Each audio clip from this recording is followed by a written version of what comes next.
நாம் வாழ்கின்ற பொழுதே மரணத்தை பற்றிய சிந்தனை வேணும். நாமெல்லாம் 1000 வருட காலம் இந்த மண்ணிலே வாழ்வோம் என்ற சிந்தனையில் இருப்போம். சில பேர் சுடுகாட்டுக்கு போற வரையும் மரணத்தை பத்தி பேசிட்டு இருப்பான். அந்த சுடுகாட்டை வந்த உடனே அடுத்து போனை எடுப்பான். ஏம்பா, போன வாரமே நீ தர வேண்டிய பணத்தை ஏன் இன்னும் கொடுக்கல? எனக்கு வர வேண்டிய பணம் இன்னும் வந்து சேரல. ஆக சுடுகாடு வரை சமரசம் உலாவும் இடமாக இருக்கக்கூடிய அந்த இடத்துல வரையும் இவனுக்கு மரணத்தை பற்றிய சிந்தனை இருக்கு. அதை விட்டு கடந்த உடனே உலகியலோடு சாதாரணமாக வந்து விடுவான். இதற்கு காரணம் இறைவன் மறதி என்ற ஒரு சிந்தனையை நம் மனதிற்குள் கொண்டு வந்து வச்சிடறான். இல்லைன்னு வச்சுங்க, ஒரு மனிதன் கூட மனிதனாக வாழ இயலாது. எல்லாம் பேதலிச்சு, புத்தி பேதலிச்சு பைத்தியக்கார மாதிரி சுத்திட்டு இருப்பான். அதனால இந்த வாழ்க்கை என்பது வாழுகின்ற பொழுது நமக்கும் மரணம் வரும் என்ற சிந்தனை மேலோங்கி நிற்கணும். அந்த சிந்தனை மேலோங்கினா என்ன ஆகுனா, உன் மனதிற்குள் அன்பு வந்துவிடும். அன்பு வந்தால் கருணை வரும். கருணை வந்தால் உனக்கு பற்றற்ற தன்மை இயல்பாகவே உனக்குள்ளே வந்து சேர்ந்துடும். பொருள் ஈட்டியாயிற்றா? பொருள் ஈட்டிய பிறகு அருளை ஈட்டுவதற்கு என்ன வழி? அதைத்தான் ரமணர் நமக்கு என்ன காட்டுறாருன்னா, இந்த நான் என்பது எங்கே இருக்கிறது? அதுக்கு எளிதா புரியும்படி சொல்றார். உதித்த இடத்திலே ஒடுக்குதல். அவ்வளவுதாங்க அவர் தத்துவம். நான் யார் என்ற கேள்விக்கு அவர் சொன்ன ஒரு பதில். இதை நீங்க மகாபாரதம் அளவிற்கு எழுதினாலும் புரியாது, இல்ல ராமாயணம் அளவிற்கு எழுதினாலும் புரியாது, பகவத்கீதை என்ற அளவிற்கு எழுதினாலும், இன்றைக்கு நான் எழுதிவிட்டு சென்றாலும் பிற்காலத்தில் பல பேர் வந்து அதற்கு வியாகானங்கள் கொடுத்து கொண்டே இருப்பார்கள். காரணம், அது முற்றுப்புள்ளியான வாழ்க்கை அல்ல, அது ஒரு தொடர் புள்ளி நான் என்பது. காரணம், இது நான் அனுபவித்த நானை உங்களிடம் சொல்லி நீங்கள் அனுபவிக்க வேண்டும் சொன்னால் நீங்கள் அனுபவிக்க இயலாது. இந்த ஒவ்வொரு மனிதனும், இன்றைக்கு 143 கோடி மக்கள் இருக்கிறார்கள் என்றால், இந்த 143 கோடி மக்களும் இன்னொருவர் கருத்தை உள்வாங்கி நானை அடைய முடியாது. உன்னுடைய சொந்த அனுபவத்தில் தான் நீ நானை கண்டுபிடிக்க முடியும். அது ஓசோ கூட அழகா சொல்வார். உலகத்தில் எத்தனையோ ஞானிகள் தோன்றினார்கள், அத்தனை ஞானிகளும் அவரவர் சொன்ன கருத்துக்களை உள்வாங்கி வாந்தி எடுத்து விட்டு புத்தகங்களாக எழுதி சென்று விட்டார்கள். ஆனால் உலகிலே ஒற்றை மனிதன் மாத்திரம்தான் ஒரு போஸ்ட் கார்டு சைஸ்ல சொந்த அனுபவத்தை, இன்னொரு அனுபவத்தை, இன்னொருவருடைய பேச்சை உள்வாங்கி தன் கருத்தாக மாற்றி சொல்லவில்லை. மற்ற ஞானிகளை விட எங்கு ரமணர் வேறுபடுகிறார் என்றால், அவர் இன்னொருவருடைய நூலையோ இன்னொருவர் கருத்தையோ உள்வாங்கி தன்னுடைய கருத்தாக சொல்லவில்லை. தன்னுடைய சொந்த அனுபவத்தை, தான் பெற்ற இறைநிலையை கண்டுபிடித்து சொன்ன ஒரே ஒரு ஞானி யார் என்றால் அது ரமண மகரிஷி ஒருவர். அதனால்தான் அவர் வித்தியாசப்படுகிறார். அதனால்தான் அவர் சொல்றார், நான் என்பதை நான் கண்டுபிடித்து விட்டேன், நீ யார் என்பதை கண்டுபிடி. அதற்கான வழிமுறையை வேண்டுமானால் நான் சொல்கிறேன். இந்த ஆசை தொடங்கி வருகிறது பாருங்க, நிறைவுரை செய்கிறேன். ஏன்னா இந்த உன்னை நீ அறிவாய் என்பது 1 மணி நேரத்திலோ 2 மணி நேரத்திலோ சொல்ல முடியாது. 143 கோடி மனிதர்களுடைய அனுபவங்களை நாம தொகுத்து அவங்க கிட்ட இருந்து கேட்டு பெறணும்.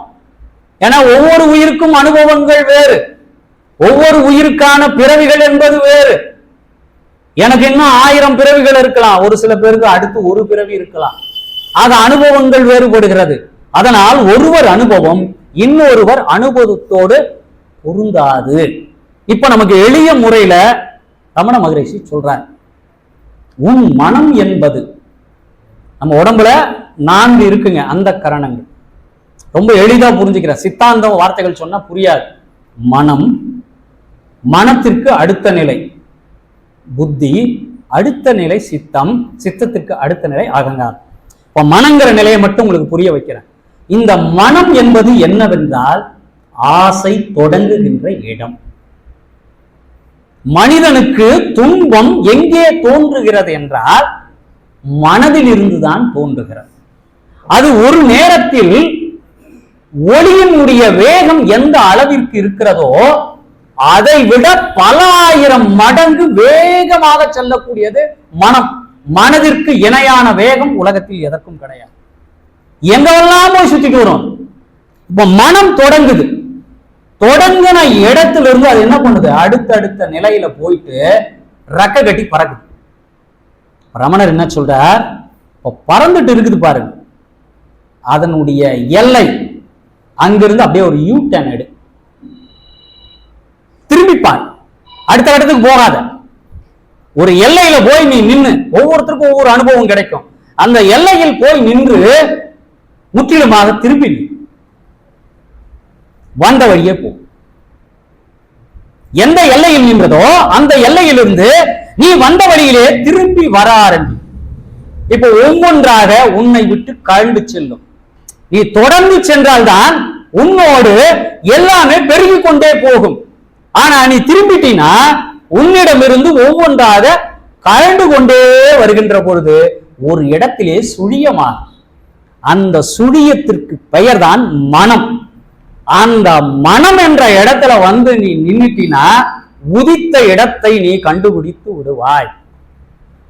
எங்கே உனக்கு ஆசைகள் தொடங்கியதோ அந்த இடத்தை நீ கண்டுபிடித்து விட்டாயானால் அந்த இடத்தை தீயிட்டு பொசுக்கி விடு.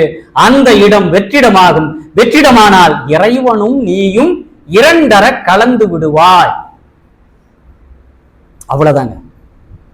நான் யாருங்கிறது, இந்த மனதை எவன் அழிக்கிறானோ அழிக்கின்ற இடத்தில் வந்து நிற்கக்கூடிய பரம்பொருள் தான் நான் என்று சொல்லப்படுவது. அந்த பரம்பொருளுக்கு பெயர் தான் நானே தவிர இந்த உடலும் கிடையாது, இந்த உயிரும் கிடையாது. இரண்டுக்கும் இடை பிணைப்பு ஏற்படுத்தி கொடுத்த அந்த பரம்பொருளாக இருக்கக்கூடிய சிவபெருமான் ஒருவன் தான் நான் என்ற சொல்லுக்கு அடையாளம். இன்னும் அடுத்த மாசம் கூட சொல்லலாம், ரொம்ப போர் அடிச்சிடும். இதை நான் இன்னும் தேடணும். அவருடைய அனுபவங்கள் எல்லாம் ரமணாசிரமத்துக்கு போனீங்கன்னா ரமண மகரிஷியே எழுதிய நான் யார் என்ற ஒரு நூல் இருக்கு. அவருடைய சீடர்கள் ஆங்கிலத்திலே எழுதிய புத்தகங்கள். பதில்கள் எல்லாம் பார்த்தீங்கன்னா கேள்வி பெருசா இருக்கும், பதிலை பொறுத்தவரையும் ஒரு வரியில தான் இருக்கும். அவ்வளவு எளிமையா இன்றைக்கு இந்த மனிதர்களுக்கு தேவை. நுகர்வு கலாச்சாரம் பெருகிய இந்த காலத்திலே ஒவ்வொரு மனிதருக்கும் நாம் யார், எதற்காக இந்த மண்ணிலே வந்திருக்கிறோம், எதற்காக இந்த ஊரிலே பிறந்திருக்கிறோம் என்ற சிந்தனை கேட்டால் இந்த கேள்விக்கான விடை என்பது நமக்கு கண்டிப்பாக கிடைக்கும். கிடைத்தால் நாம் பிறவி பேற்றை விடுத்து இறைவனுடைய திருவடி பேற்றை அடையலாம். இன்னும் ரமண மகரிஷியினுடைய வாழ்க்கையில் ஒரு பக்கம் தான் படித்திருக்கிறேன். பல கோடி பக்கங்கள். சற்றேறக்குறைய 70 ஆண்டு காலம் இந்த மண்ணிலே வாழ்ந்த மகான். 16 வயதிலே ஞானம் பெற்றார். 54 வருடங்கள் திருவண்ணாமலையிலே இருந்தார். வேற எந்த ஊருக்கும் போலங்க. ஒரு நாள் கூட சிவனை பிரியாமல் வாழ வேண்டும் என்ற எண்ணத்தில் அந்த திருவண்ணாமலையிலே வாழ்ந்த அந்த மகரிஷி 1950 ஆண்டு ஏப்ரல் 14 இரவு 8:47. இது நீங்க ரமணாசிரமத்துல போனீங்கன்னா எழுதி வச்சிருப்பாங்க. இறைவனோடு இரண்டர கலந்து விட்டார். அவருக்கு இனி பிறவி இல்லை. காரணம், முக்தி பெற்றை அடைந்து விட்டார்.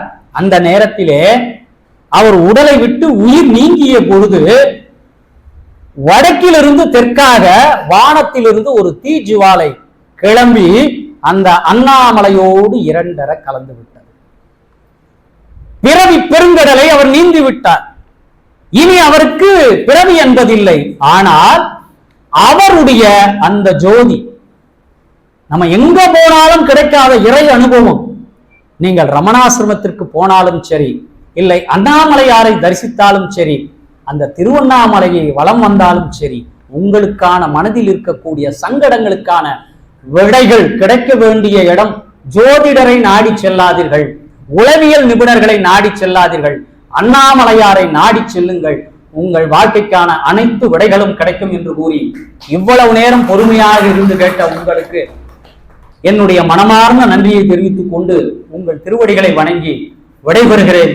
மீண்டும் ஒரு வாய்ப்பு இருந்தால் மீண்டும் ரமணரை கொண்டு வருவோம் என்று கூறி அடுத்த மாதம் அத்வைதம் அருளிய ஆதிசங்கரர் அவரை பற்றிய ஒரு ஆய்வோடு அடுத்த மாதம் முதல் திங்கட்கிழமை சந்திப்போம் என்று கூறுகிறேன்.